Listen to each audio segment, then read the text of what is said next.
छत्रपती शिवाजी महाराजांना विनम्र अभिवादन करतो। आज या ठिकाणी आवर्जून या ठिकाणी वेळात वेळ काढून आलेले माझे जुलग मित्र, विरोधी पक्ष नेते प्रवीण दरेकर जी, या ठिकाणी उपस्थित असलेले माझे मित्र धैर्यशील कदम, त्याचबरोबर आपल्या त्यांचं कौतुक आपण सर्वांनी केलं आणि का करू नये।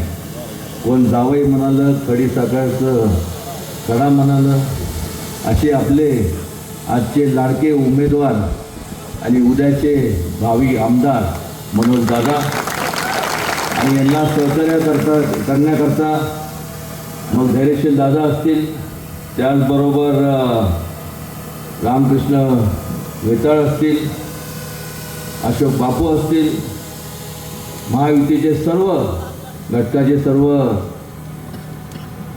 पदाधिकारी असतील, त्याचबरोबर चित्रलेखाताई, भीमराव काका, संपतदादा, सचिन नलवडे, सुनील काटकर, जयवंतराव शेलार, शारदाताई, चंद्रकांत जाधव, वासुदेव काका, सगळ्यांचं नाव घेण्यात मी काय जास्त वेळ घालणार नाही, मला माफ करा, वेळ कमी आहे।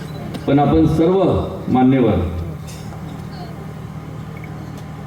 या देशाला ज्यावेळेस स्वातंत्र्य मिळालं, स्वातंत्र्य नंतरचा जर आपण काळ पाहिला तर संपूर्ण केंद्रात आणि संपूर्ण देशातल्या प्रत्येक राज्यात काँग्रेसची सत्ता होती। जवळपास 55 ते 60 वर्ष यांनी काय केलं, तो लोकांची दिशाभूल केली, लोकांची भावनांची खिलवाड केली। त्यावेळेस मीडिया एवढा जागरूक नव्हता किंवा सोशल मीडियाही नव्हता आणि त्यामुळं ह्या भागात आल्यानंतर तिकडच्या भागात आम्ही काय केलं हे तर सांगायचं, जे काम त्यांनी केलंच नसलं जातं। मग तिकडे गेल्यानंतर रहमतपूरसारख्या गावात काय केलं हे तर जिथं कधीच काय झालं नाही आणि त्यामुळं लोकांची दिशाभूल केली। जवळपास 60 वर्षाचा कालावधी गेला आणि मग परिवर्तन घडलं आणि मोठ्या प्रमाणावर मोदीजींच्या आशीर्वाद ह्या देशातल्या लोकांनी दिले। त्यांच्या खंबीर नेतृत्वाखाली केंद्रात सरकार स्थापन झालं, वेगवेगळ्या राज्यांमध्ये महायुतीचं शासन आलं आणि त्यात आपलं हे महाराष्ट्र राज्य आहे। या महायुतीच्या माध्यमातून, त्यांच्या घटक पक्षाच्या माध्यमातून अनेक विकास कामं मार्गी लागले। महिला माता भगिनींच्या बाबतीत असेल, ज्येष्ठांच्या बाबतीत असेल, तरुणांच्या बाबतीत असेल, शेतकऱ्यांच्या बाबतीत असेल, फार त्या तपशिलात जाणार नाही।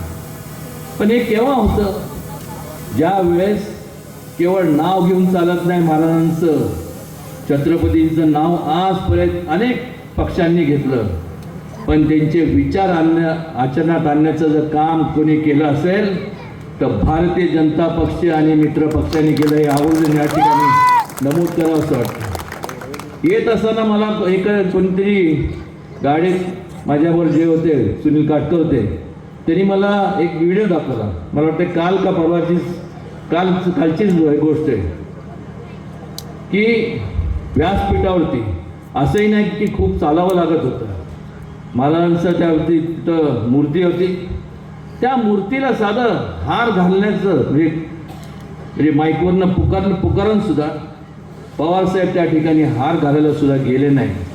आणि ज्यांना शिवाजी महाराजांची कदर नाही, ज्या छत्रपती शिवाजी महाराजांचं नाव हे लोक घेतात पण मात्र आचरणात कधी काय आणत नाही।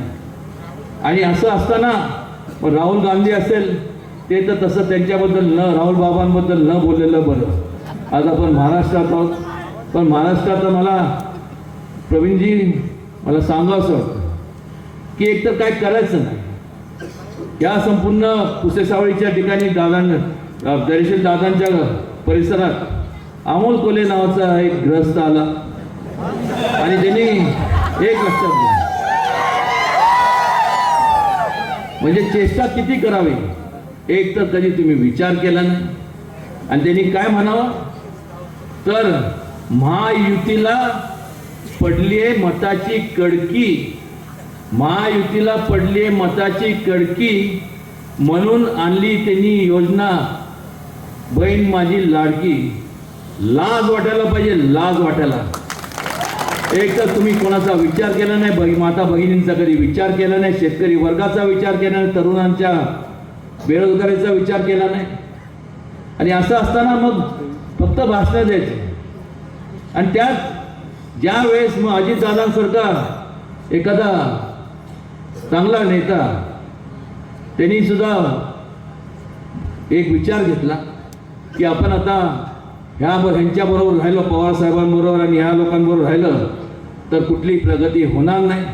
आजपर्यंत राहिलो, नाईलाज होता आणि त्यांनी चांगला निर्णय घेतला आणि बाहेर पडले. तीच अवस्था झाली संपूर्ण आपल्या एकनाथ शिंदे साहेबांची. यांच्या सर्वांच्या मनात एक जर काय कॉमन असेल किंवा एक जर केंद्र एक विचार असेल तर तो लोकांचा प्रति आदरभाव व्यक्त करण्याचा केला पाहिजे. ज्या लोकांनी आपल्याला आशीर्वाद दिले त्यांच्यापर्यंत योजना पोचल्या गेल्या पाहिजे. आणि म्हणून भारतीय जनता पक्षाशी एक विचाराने एकत्र आलेली ही महायुती आहे, कुठल्या स्वार्थाने एकत्र आली नाही. असंच या संपूर्ण काल वाईच्या सभेत मला कळत नाही की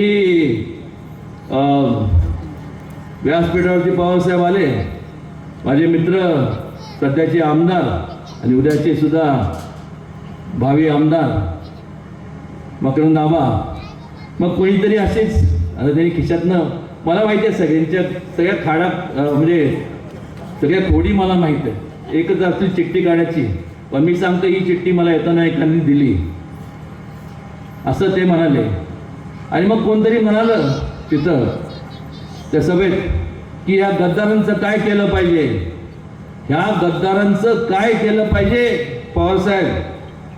तर पवारसाहेबांनी उत्तर काय दिलं माहीत आहे, त्यांना पाडा पाडा आणि पाडा.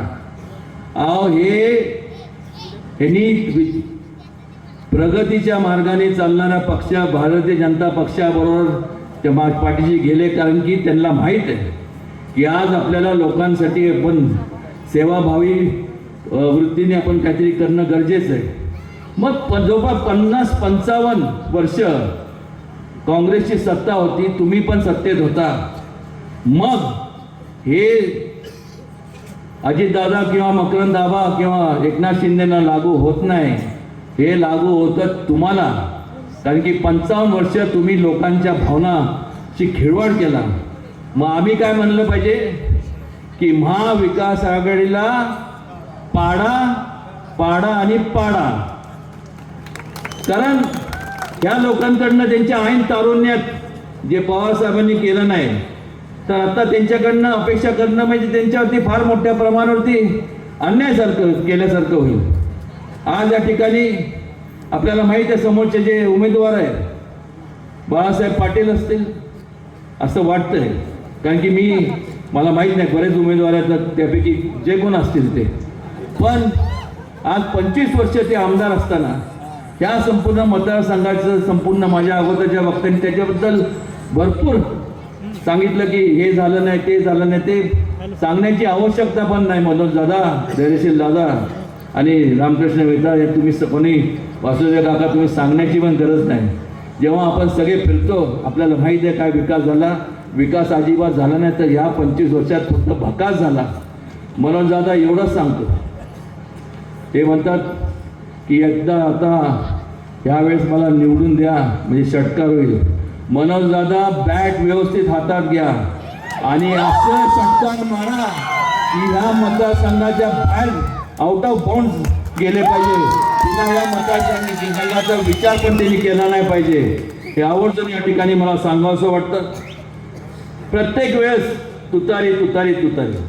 हा एवढे 50-55 वर्ष ठीक आहे, त्यावेळेस चिन्ह नव्हतं, आता तो तुम्ही घेतलंय. त्यांनी तुतारी कसली वाजवली तर आश्वासनाची तुतारी. आम्ही हे करू ते करू, हे करू ते करू, केलं तर काहीच नाही. चोराच्या उलट्या बोंबा यांची अशी अवस्था आहे. त्यामुळे फार यांच्याकडे लक्ष देऊ नका, किंबहुना त्यांना घायल पण ठरवू नका. आज महाविकास आघाडी हे एकत्र येण्याचं कारण एकच आहे की आपल्याला सत्ता हस्तगत करायची. ते त्यांच्याकडनं जमणार नाही. ते जनता जनार्दन लोकशाहीतले राजे तुम्ही आहात. केवळ ह्याच मतदारसंघात नाही तर महाराष्ट्रात प्रत्येक महायुतीचे जिथं उमेदवार आहे तिथंही त्यांना यश मिळणार नाही. कारण की लोक आता कंटाळले यांची आश्वासनं ऐकून ऐकून ऐकून ऐकून. आज आपल्याला खऱ्या अर्थाने यांचा जर विचार केला, परत महायुती आणि महाविकास आघाडीमधला जो मूलभूत फरक आहे तो एवढाच आहे की महायुतीचे सर्व पक्ष एकत्र आले, एक विचाराने आले, एक प्रगतीचा विचार, लोकांच्या सेवेचा विचार, छत्रपती शिवाजी महाराजांचा लोक कल्याणकारीचा विचार घेऊन एकत्र आले. आणि ज्यावेळेस लोक एकत्र विचाराने येतात ते कायमस्वरूपी एकत्र राहतात, कारण की त्यांचं उद्दिष्ट एक असतं. त्या उलट जर महाविकास आघाडीचा आपण जर विचार केला तर ही फक्त सत्तेपुरतं आलीत, म्हणजे प्रत्येकाचे ध्येय धोरणं वेगळे आहेत आणि त्याच्यामुळं ह्यांच्याकडनं अपेक्षा करण्यात काही अर्थ नाही. मोठ्या प्रमाणावर आपण माझे मित्र आजचे आमदार, उद्याचे भावी आमदार मनोज दादांना मोठ्या प्रमाणावर आशीर्वाद द्या आणि त्यांना निवडून आणा एवढी कळकळीची विनंती या ठिकाणी करतो. आणि आपल्याला एकच सांगतो की केंद्र शासनाच्या माध्यमातून तिथं आपल्या केंद्रात आपलं महायुतीचं शासन आहे, राज्यात सुद्धा महायुतीचं शासन येणारच.